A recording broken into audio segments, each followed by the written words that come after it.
Assalamualaikum warahmatullahi wabarakatuh. Di sini kita akan membahas topik 4, yaitu fungsi-fungsi manajemen.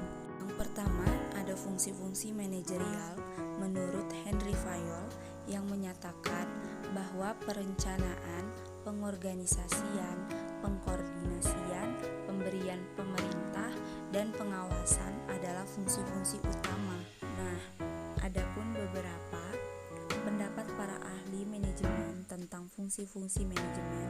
Yang pertama ada Henry Fayol, William Sprague, yang ketiga ada George R. Terry, yang keempat Dalianggi, dan yang kelima ada Prajudi Atmosudirjo, dan masih banyak lagi.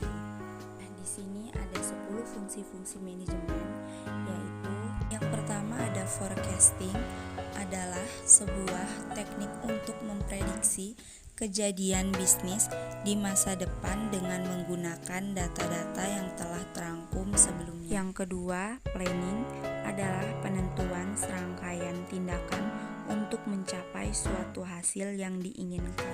Yang ketiga ada organizing, adalah suatu proses untuk penentuan, pengelompokan, pengaturan, dan pembentukan pola hubungan kerja dari orang-orang untuk mencapai tujuan organisasinya. Yang keempat, staffing adalah salah satu fungsi manajemen berupa penyusunan personalia pada suatu organisasi sejak dari merekrut tenaga kerja, pengembangannya sampai dengan usaha agar setiap petugas memberi daya guna maksimal kepada organisasi. Yang kelima, directing atau pengarahan, yaitu memberi penjelasan dan pembinaan kepada para anggota yang terlibat agar tugas yang diberikan dapat dilaksanakan dengan baik sesuai dengan standar yang ditentukan perusahaan. Yang keenam, leading adalah kepemimpinan yang merupakan bagian dari fungsi-fungsi manajemen.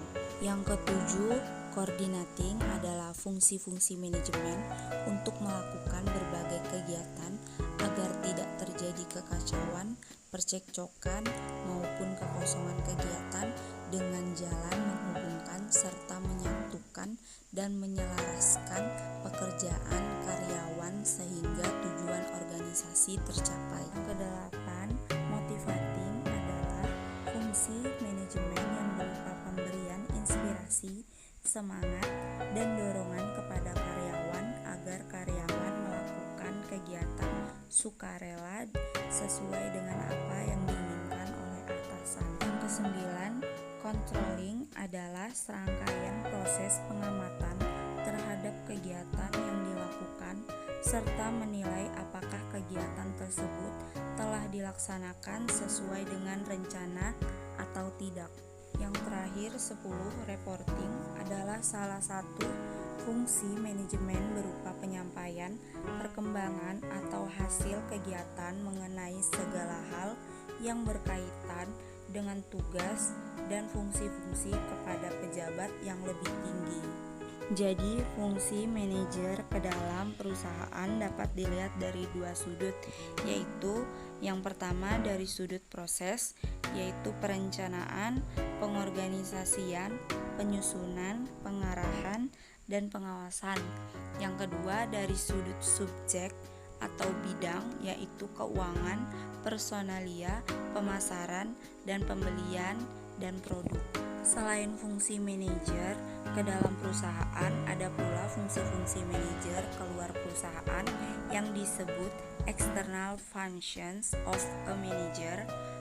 Fungsi manajer keluar perusahaan ada 3 jenis, yaitu yang pertama mewakili perusahaan di bidang pengadilan, yang kedua mengambil kegiatan sebagai warga negara biasa, yang ketiga mengadakan hubungan dengan unsur masyarakat. Untuk menghadapi masyarakat luar, manajer perusahaan harus melaksanakan kegiatan sebagai berikut.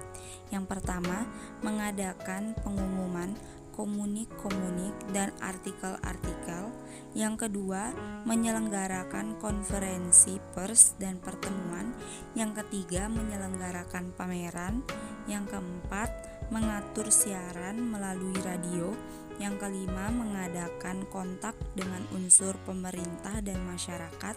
Yang keenam, membuat analisa dari pendapat umum. Yang ketujuh, menerima kunjungan pihak luar ke dalam perusahaan.